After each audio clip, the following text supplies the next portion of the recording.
iniciando lo que se llama la reanimación cardiopulmonar avanzada, ¿no? También conocida como soporte de vida avanzado pediátrico y las siglas de PALMS. Vamos a compartir la pantalla para poder ver la presentación. Esta presentación le he enviado al delegado para que pueda compartirla con todos ustedes a su correo electrónico. Le pongo acá, compartimos y ya podemos verla. Bien, estamos viendo la presentación, ¿me confirman por favor? Sí, Sí, doctor, sí se ve software. gracias. Bueno, entonces, por favor, si hay algún problema de comunicación, se va la señal, no se escucha, me hacen saber rápidamente. El delegado tiene mi número telefónico para llamarme, ya que yo solamente estoy viendo la presentación, no sabría decirlo si ustedes me están siguiendo, más aún si no participan y no me hablan, pues puedo estar hablando solo y eso no debe ocurrir. Cualquier desperfecto técnico, por favor, Fider, te comunicas a mi teléfono celular inmediatamente. Bien, el soporte vital avanzado pediátrico ya se debe realizar por los médicos pediatras o médicos generales que han hecho el curso de PALS, estén acreditados para ello y se realiza en una ambulancia que está equipada para este fin o en los hospitales, ¿no? En las unidades de trauma shock, unidades de emergencia, unidades de cuidados intensivos, que cuenten con instrumental necesario o medicamentos que se necesitan utilizar para este tipo de reanimación. Empezaremos viendo estos EKG, estos electrocardiogramas, que son importantes tener los conocimientos básicos, ¿no? Ustedes como médicos generales tienen que conocer básicamente qué cosa vemos en un EKG, ¿no? Aquí le he traído algunas fotos, por ejemplo, alguien de ustedes me quisiera decir qué ve aquí en este cajé inferior de la derecha. ¿Alguien quiere participar, por favor, y me diga su apreciación? ¿Qué cosa está viendo inferior a la derecha? ¿Alguien, por favor? Doctor, ¿puedo ver una sistolia? Lo que no vemos es nada, ¿no? Vemos una línea, ¿no? De las diferentes derivaciones del electrocardiograma, prácticamente una línea, ¿no? No se ve ninguna onda. Eso se traduce como asistolia. Esto no creo que sean ustedes, porque me están escuchando, ¿verdad? Eh, es una sistolia, así es una sistolia y demuestra que no hay actividad eléctrica del corazón. Punto. ¿De acuerdo? Bien, ¿alguien más que me quiera decir qué observa en el EKG inferior de la izquierda? Inferior de la izquierda.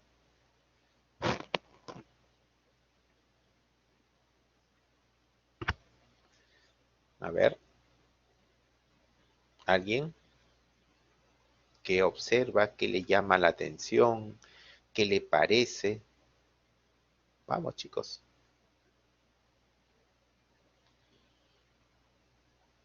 ¿Qué me dice Ana Claudia? Buenas tardes, doctor. Em, bueno, me impresiona una bradicardia. Muy bien, Ana Claudia. Nosotros así mirando pareciera como que los complejos están un poco alejados, están separados, ¿no? Y alguien se atrevería a decirme la frecuencia cardíaca de este paciente, así mirando el KG. ¿Podría alguien decirme, por favor?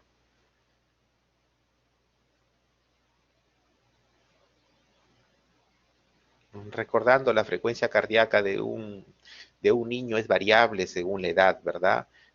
Un niño que recién nace tiene una frecuencia cardíaca de 160, 140 por minuto, ¿no es cierto? Un niño de un año puede tener 120, 130 por minuto. Un preescolar alrededor de 100, 110 y un escolar ya está entre 80 y 100, ¿no? Casi acercándose a los valores de un adulto, que es entre 60 y 80. Eh, pero ¿me podría alguien decir allí cuánto creen que tenga de frecuencia cardíaca ese paciente? ¿Alguien? ¿Han estudiado electrocardiograma en medicina interna, en cardiología? Seguro que sí, lo que pasa es que no se acuerdan seguramente.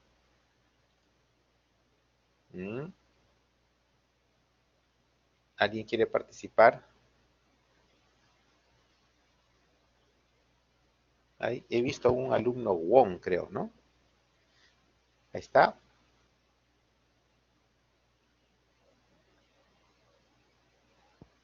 A ver, vamos a ir nosotros de mi grupo. Sí, por favor, ¿quién levantó la mano que... Lo que pasa es que yo no estoy viendo el aula, ¿no? Por eso que no sabría decirle. ¿Quién levantó la mano? ¿Alguien levantó la mano? ¿Nadie?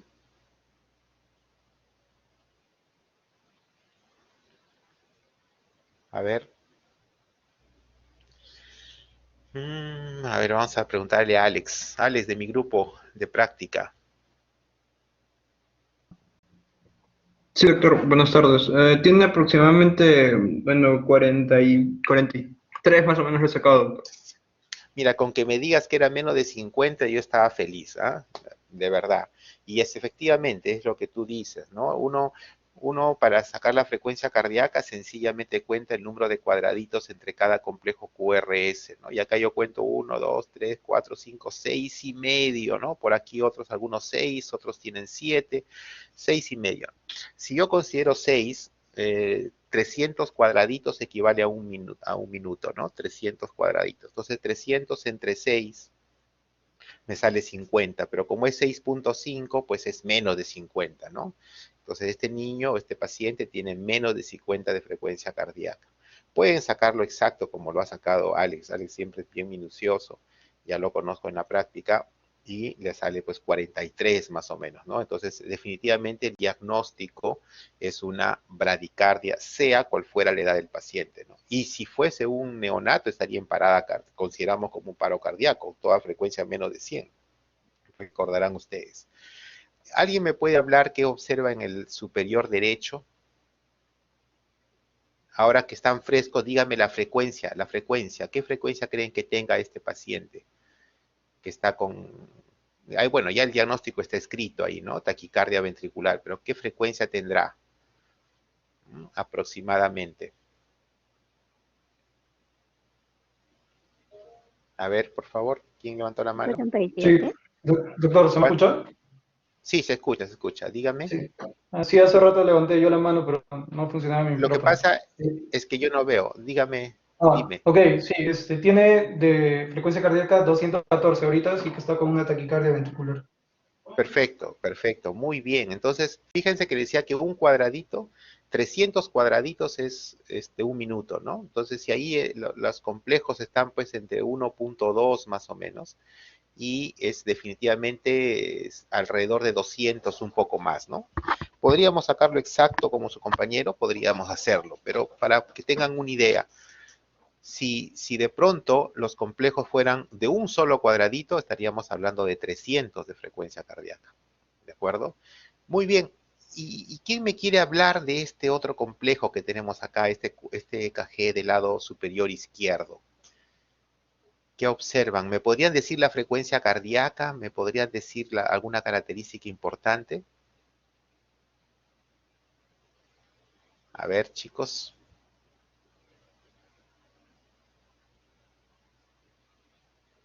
¿Alguien?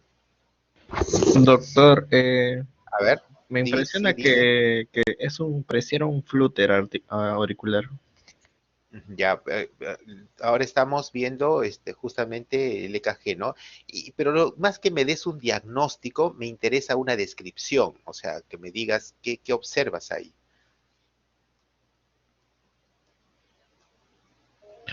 Bueno, se puede ver ausencia de todo patrón de electrocardiograma, ¿no? No hay ondas P, ondas T, y también hay una eh, disociación del ritmo. No hay ritmo sin usar. Muy bien, muy bien, ¿no? O sea, veo un patrón caótico, ondas grandes, ondas chicas, anchas, delgadas, un orden total, ¿no es cierto? Eso se llama fibrilación ventricular, ¿ya? Ese es un patrón de fibrilación ventricular.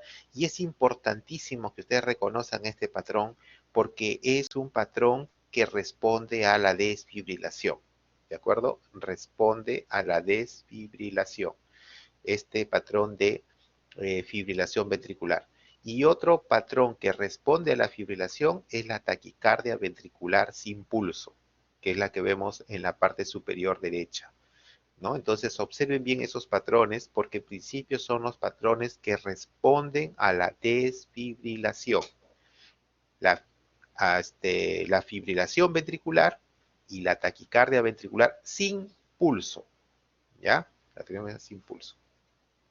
Bien, entonces acá vemos un complejo normal, un complejo QRS, su onda P, ¿no? Que significa la contracción auricular, seguido por el complejo QRS, que significa la contracción ventricular, y seguido por la onda T, que significa la relajación ventricular, ¿correcto? Entonces, siempre que vemos una onda P, decimos que tiene un ritmo sinusal. ¿Qué significa ritmo sinusal? Es que el complejo empieza con la contracción auricular. Es decir, el seno auricular es el que marca el marcapaso, ¿no? del ritmo cardíaco. Muy bien, dicho esto, pues vamos ahora a empezar lo que es estos algoritmos de reanimación cardiopulmonar. Y he traído acá los principales, ¿no? He traído los principales. Primero vemos que este es un algoritmo de asistolia o actividad eléctrica sin pulso, y la fibrilación ventricular o la taquicardia ventricular sin pulso. ¿De acuerdo? Fíjense, estos ritmos son de parada cardíaca, o sea, no hay prácticamente asistolia o actividad eléctrica sin pulso, son ritmos de que no hay actividad eléctrica, perdón, no hay una actividad efectiva del corazón. Uno, porque ya dejó de latir, el otro, porque hay una actividad eléctrica, pero que no se traduce en contracción del músculo cardíaco. ¿De acuerdo? Acá no hay actividad eléctrica.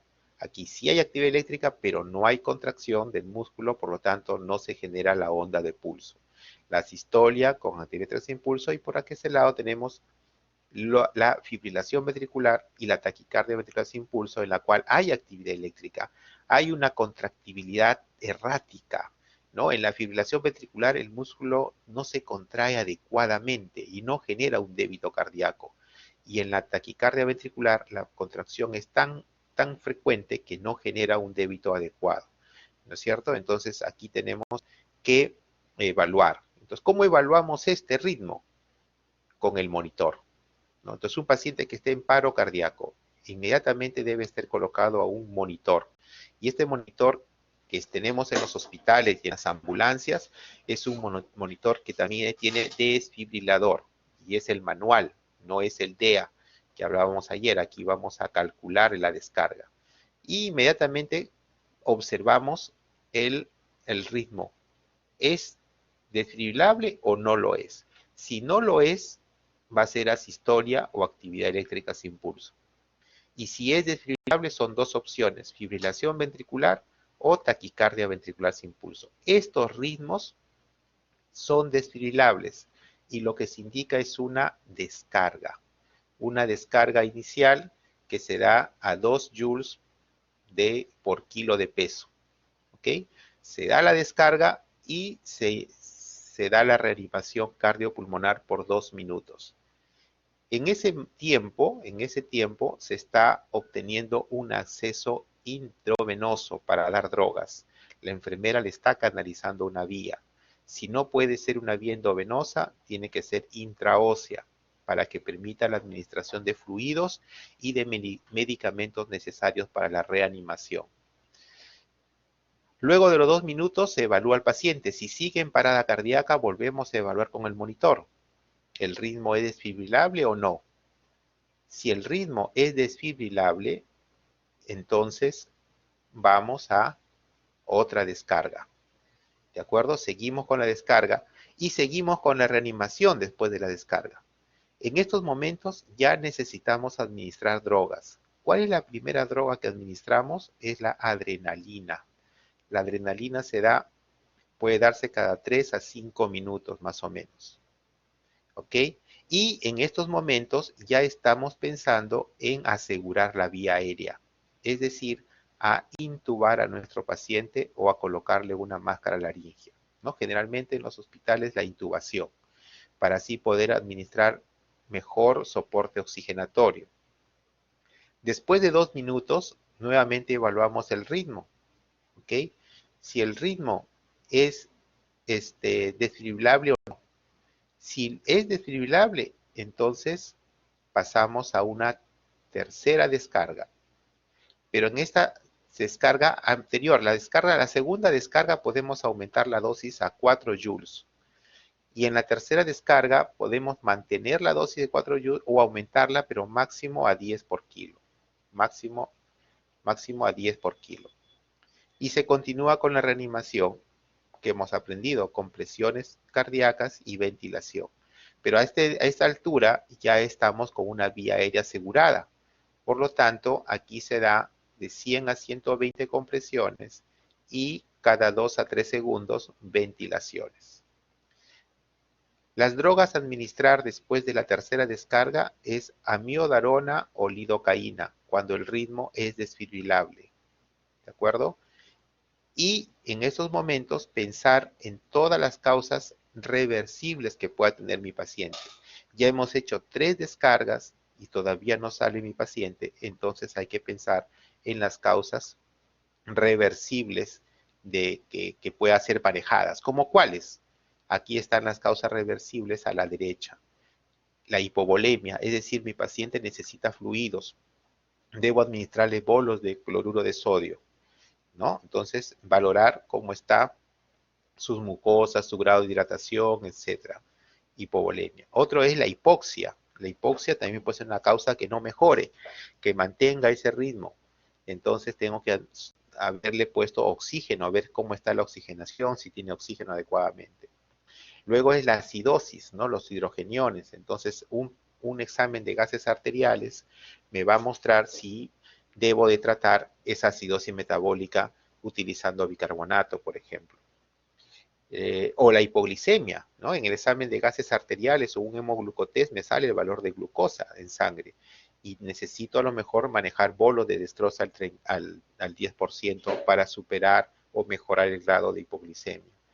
También valorar cómo están los electrolitos, como el potasio, por ejemplo. Puede haber hipo o hiperpotasemia, ¿de acuerdo? También valorar la temperatura, la hipotermia, abrigarlo, ¿no? Darle calor. Esas son las H, ¿no? Y las T es ver si hay neumotórax, atención, hay taponamiento cardíaco a lo mejor, o existe la sospecha de toxinas, o trombosis pulmonar, o trombosis coronaria. Entonces, estos son elementos que tengo que preguntarme y evaluar para manejar en esos momentos y permitir que renueve el ritmo sinusal, ¿no? Entonces, ¿qué pasa si en algún momento el ritmo no es desfibrilable, ¿no? O sea, no tengo que darle descarga. Entonces vamos por este lado de la flechita hacia este punto en el cual tenemos que ver si a lo mejor ya recuperó el ritmo cardíaco o si no, tenemos que ir al otro lado, ¿no? A este brazo, cuando el ritmo no es desfibrilable. Y como les decía, el ritmo no es desfibrilable si se trata de asistolia o una actividad eléctrica sin pulso.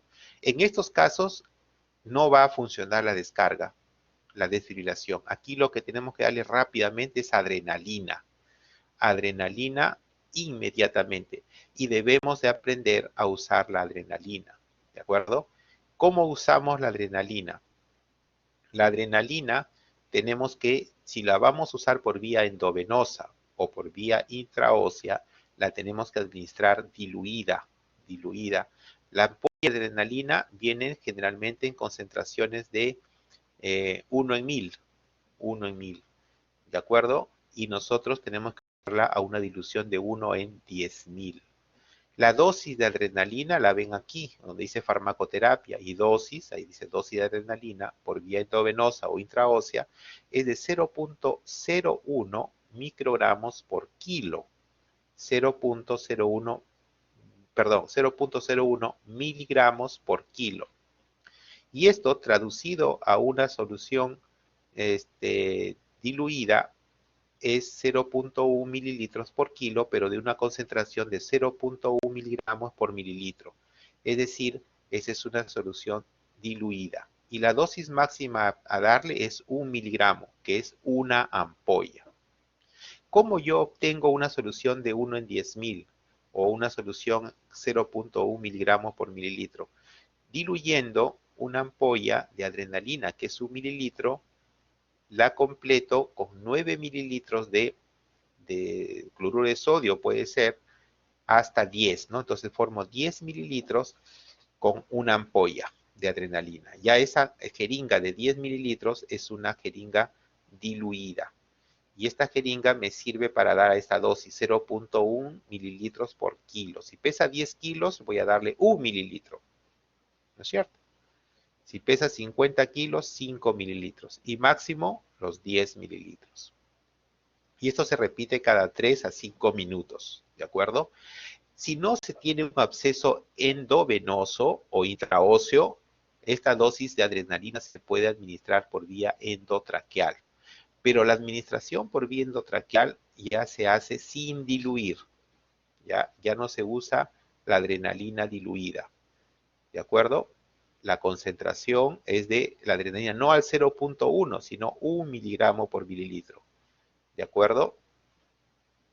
Y la dosis mantiene la misma, 0.1 mililitros por kilo, pero con una concentración de 1 miligramo por mililitro, o sea, la ampolla sin diluir. Ejemplo, si el niño pesa 10 kilos, por ejemplo, 10 kilos, la dosis es 0.1 mililitro por kilo, es 1 mililitro que le tengo que dar por vía endotraqueal. Una ampolla por vía endotraqueal. ¿De acuerdo? Muy bien. Entonces, aquí tenemos la aplicación de adrenalina y esa se puede repetir cada 3 a 5 minutos y continúo con RCP de alta calidad, como hemos aprendido.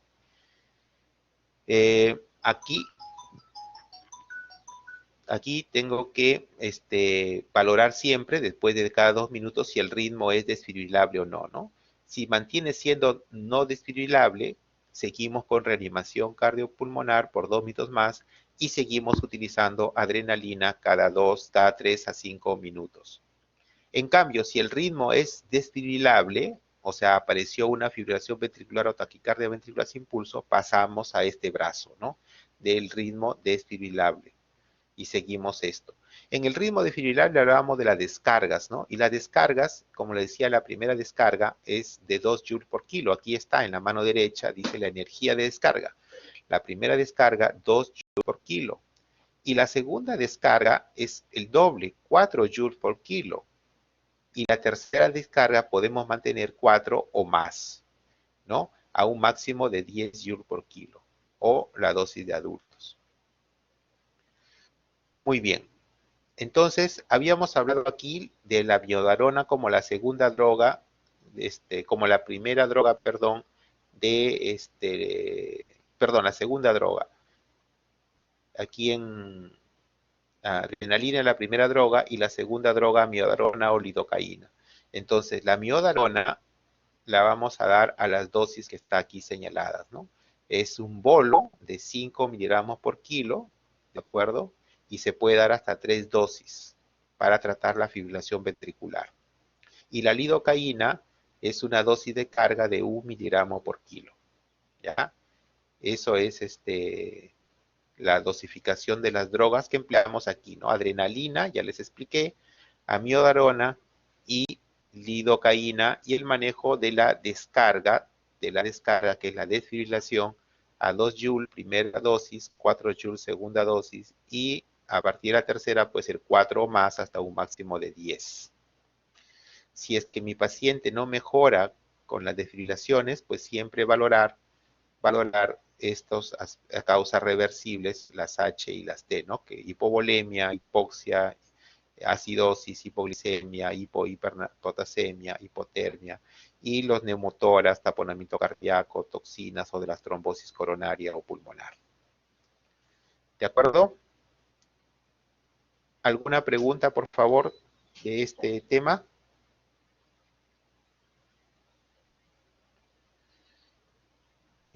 Bueno, en la parte inicial, acá lo que remarca es que en todo momento tienen que ustedes hacer la reanimación cardiopulmonar, el RCP que hemos aprendido.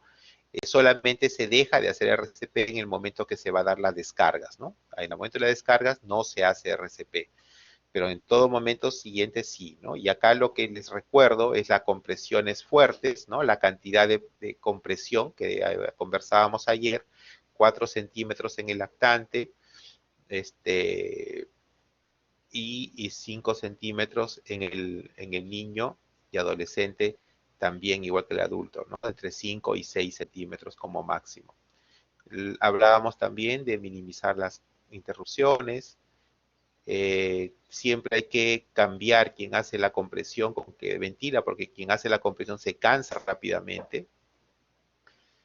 Y si no se cuenta con una vía avanzada, la ventilación es 15:2 cuando son dos operarios, ¿de acuerdo? Pero si es uno solo, es 30:2 como hemos aprendido, ¿verdad? Muy bien. Y cuando ya tenemos la intubación, digamos, ahí las compresiones van de corrido y las ventilaciones se da una cada 2 a 3 segundos. ¿Alguna pregunta, por favor? De este algoritmo que hemos conversado de fibrilación ventricular, taquicardia ventricular sin pulso, que son desfibrilables, y los que no son desfibrilables, asistolia y actividad eléctrica sin pulso. ¿Alguna pregunta? Bien. Pero me están escuchando, ¿verdad? Sí, ¿Sí? doctor. Bueno, gracias. Gracias, chicos, gracias. Este segundo algoritmo es el paciente con bradicardia, ¿de acuerdo? Es el paciente con bradicardia. El anterior algoritmo también se llama algoritmo del paro cardíaco, porque el paro cardíaco puede ser con ritmo desfibrilable o con ritmo no desfibrilable, como hemos visto. Aquí vamos a ver lo que es el paciente con bradicardia, ¿ya? El paciente con bradicardia, lo primero que tienen que preguntarse es si presenta compromiso cardiopulmonar, porque puede haber una bradicardia sintomática inclusive, ahí no hacemos nada más que observarlo, ¿verdad? ¿Y cómo sé si tiene un compromiso cardiopulmonar? Si hay alteración del estado de conciencia, si hay hipotensión o hay signos de shock. Si el paciente tiene bradicardia pero no está alterado su conciencia, no tiene signos de shock y no tiene hipotensión, entonces va el no. ¿A qué?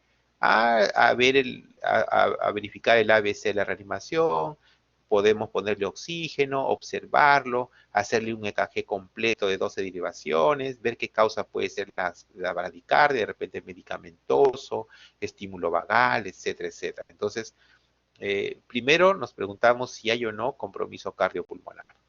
Pero si es que sí tiene compromiso cardiopulmonar como con trastorno de conciencia o hay signos de shock o hipotensión, entonces ahí tenemos que hacer ya un tratamiento, un manejo, ¿no? Mantener la vía aérea permeable, ajustar la ventilación, podemos ventilarlo con presión positiva, o sea, con ambú, para ver si mejora, con una mejor oxigenación, colocarle un monitor cardíaco para ver el ritmo, qué ritmo tiene, la frecuencia cardíaca, ver la presión arterial, y hacerle una oximetría de pulso o un análisis de gases arteriales también. La recomendación es que debe iniciar reanimación cardiopulmonar si la frecuencia cardíaca es menos de 60 por minuto. He conocido algunas, esta es una recomendación general, yo he visto algunos pacientes con adultos o mayores sobre todo, niños mayores que pueden estar con 55 y están relativamente tranquilos, pero en la edad pediátrica ya la frecuencia cardíaca menor de 60, casi como decíamos neonatal, menor de 100, y a pesar que lo hemos oxigenado y lo hemos ventilado y no mejora, ya empezar una RCP, ¿de acuerdo? Si persiste la bradicardia, preguntamos después de hacer RCP, si es no, pasamos a este lado, ¿no? A hacer más que todo observación. Pero si es que persiste la bradicardia, hay que continuar con la RCP y hay que colocarle una vía endovenosa y la primera droga de administrar es adrenalina.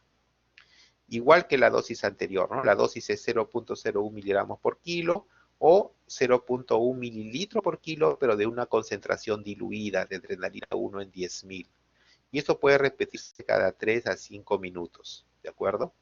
También nos dice que podemos usar la vía endotraqueal, pero ya no diluida, sino concentrada. La segunda droga a utilizar es la atropina, ¿de acuerdo? La segunda droga a utilizar es la atropina. Y aquí pueden ver la dosis de la atropina, ¿no? 0.02 miligramos por kilo, y que se puede repetir una vez más, ¿no? La dosis máxima es de 0.1 miligramo y la dosis única máxima es de 0.5 miligramos. Perdón, la dosis mínima es 0.1 miligramo y la dosis única máxima es de 0.5 miligramos. Disculpen la lectura. En los pacientes que no mejoran, pues podría considerarse el uso de un marcapaso, ¿no? Es otra opción. Y también hay que buscar causas subyacentes de bradicardia, ¿no? ¿Qué causas subyacentes son? Pues hipotermia, habría que abrigarlo, hipoxia, pero ya le hemos puesto oxígeno, y o medicaciones que esté tomando, ¿no? Sobre todo beta bloqueadores. Luego de eso, comprobar el pulso cada 2 minutos, ¿no? Para ver si hay pulso o no hay pulso. Si es que no hay pulso, entonces esta bradicardia ya se transforma en paro cardíaco. Y tenemos que ir al algoritmo anterior de parada cardíaca y ver si el ritmo es desfibrilable o no desfibrilable. ¿De acuerdo? Entonces, cuando ya no tenemos pulso en este algoritmo, tenemos que ir al otro. ¿De acuerdo? ¿Alguna pregunta?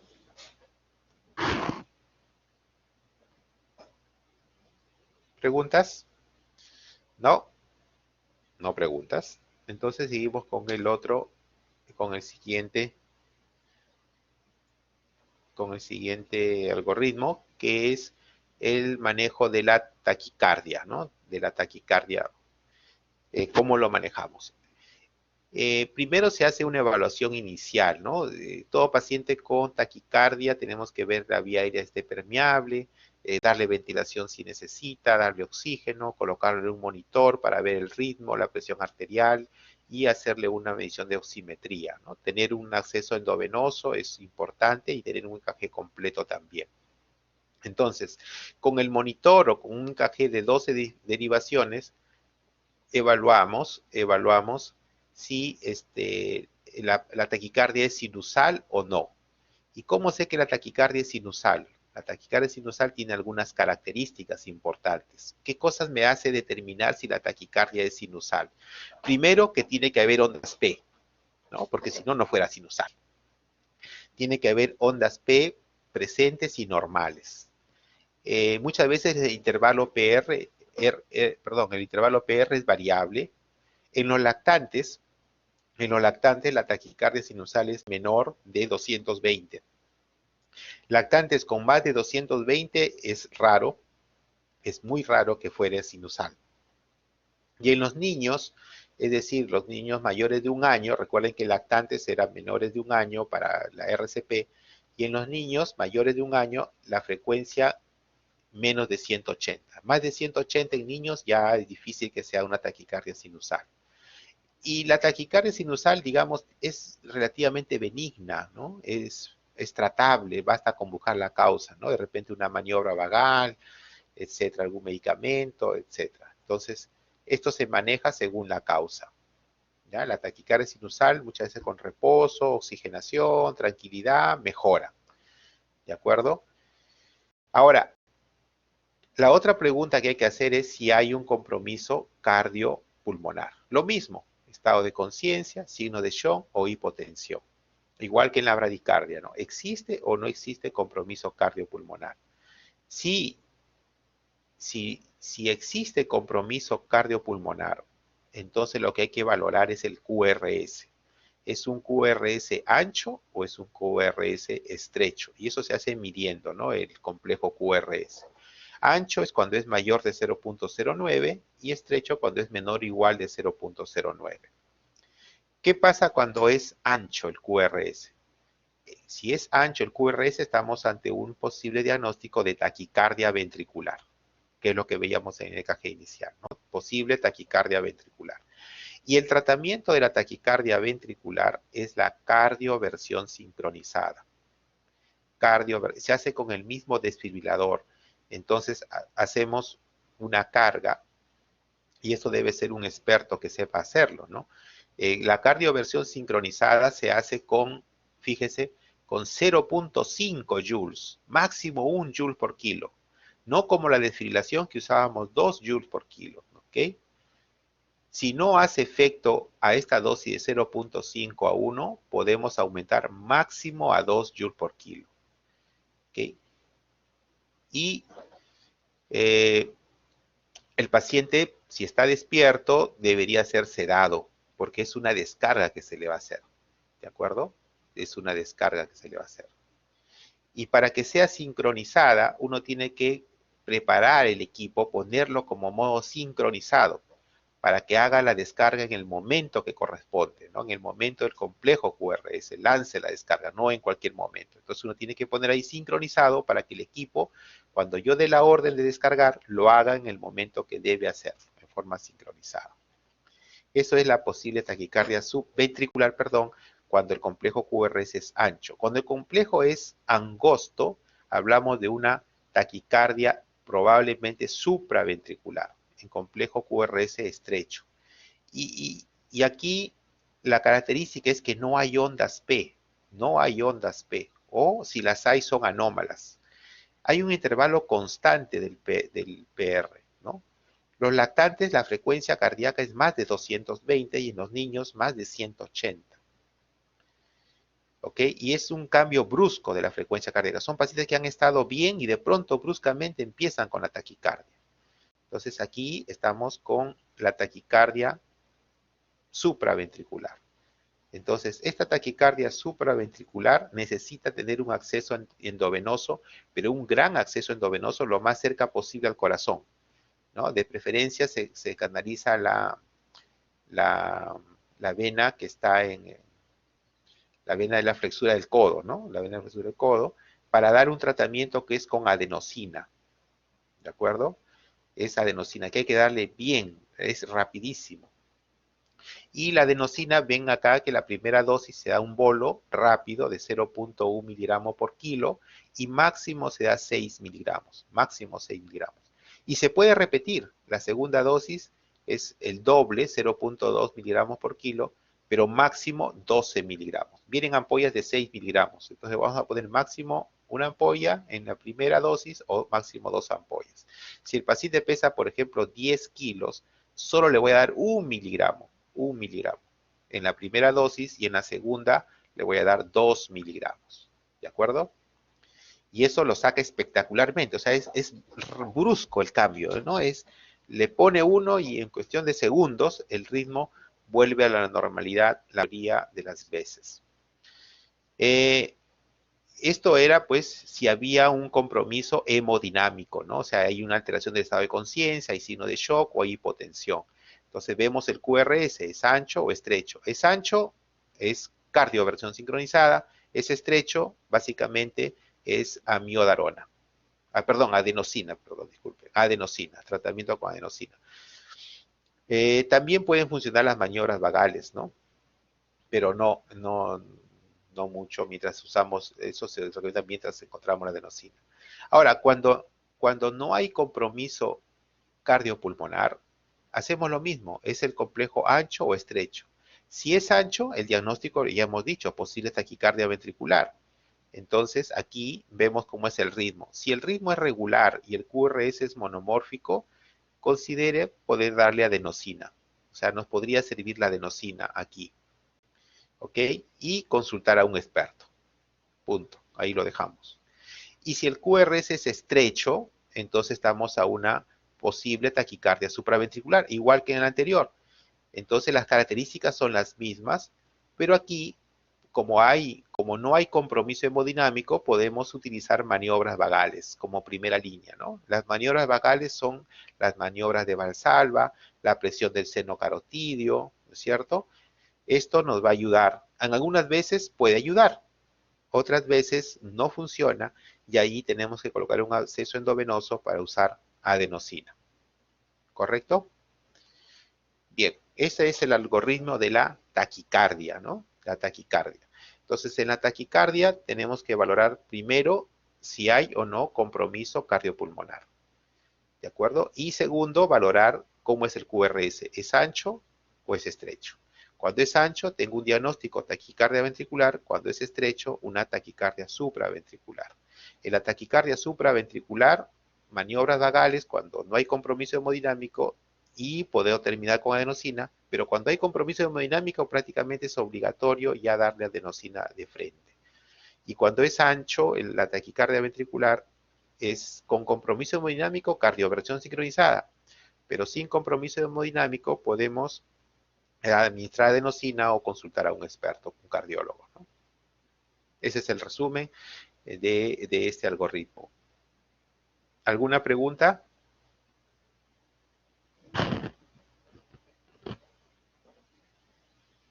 Bien, si no hay más preguntas, pues creo que esa era la última. Son tres diapositivas que tienen que estudiar ustedes. Aquí básicamente no sé si ustedes han hecho cuerpo extraño. Creo que tienen una clase de cuerpo extraño, ¿no? ¿Alguien me responde? Sí lo Sí, hicimos, doctor. doctor, ya hicimos ya. Bueno, entonces no quiero avanzar más si ya lo han hecho. Vaya a ser que no haya congruencias, pero básicamente pues ahí están las diapositivas. Pueden ver pues que la aspiración de cuerpo extraño es muy frecuente en los niños, ¿no? Sobre todo los menores de 5 años, y puede ser causa de mortalidad, ¿no? Sobre todo los lactantes. Yo he visto niños que han llegado a veces fallecidos a la emergencia a consecuencia de una bolita, un juguetito que han jugado, ¿no? Lo que hay que ver en cuerpo extraño es siempre si es una obstrucción leve o grave. Y la diferencia es la tos. Una tos fuerte, eso es leve. Hay que estimularlo a toser. Cuando es grave, la tos es lenta, pausada, casi ni se escucha. Ahí sí tener cuidado. ¿Está consciente o inconsciente? Si está inconsciente, dele maniobra de reanimación. Así de simple. Iniciar RCP. Si está consciente, podemos hacer la maniobra de Helmich, ¿no? Como ustedes han aprendido. ¿No? Esta es la maniobra de Helmich. En lactantes lo mismo, pero en lactantes se hace con palmadas, ¿no? La obstrucción grave, consciente, se hace con palmadas interescapulares y torácicas, de esta forma, ¿no? 5 en la parte de la espalda y 5 en la parte del esternón, torácicas. Esa es la forma para hacer las compresiones. Lo importante, chicos, entonces, es que ustedes hayan aprendido a hacer una reanimación cardiopulmonar de calidad, hacerlo bien hecho, a fin de salvar vidas y saber utilizar los medicamentos, las drogas y el examen electrocardiograma o el monitor para decidir qué medicamentos voy a utilizar en mi paciente durante la reanimación. Muchas gracias con todos. Si hubiese alguna pregunta, por favor.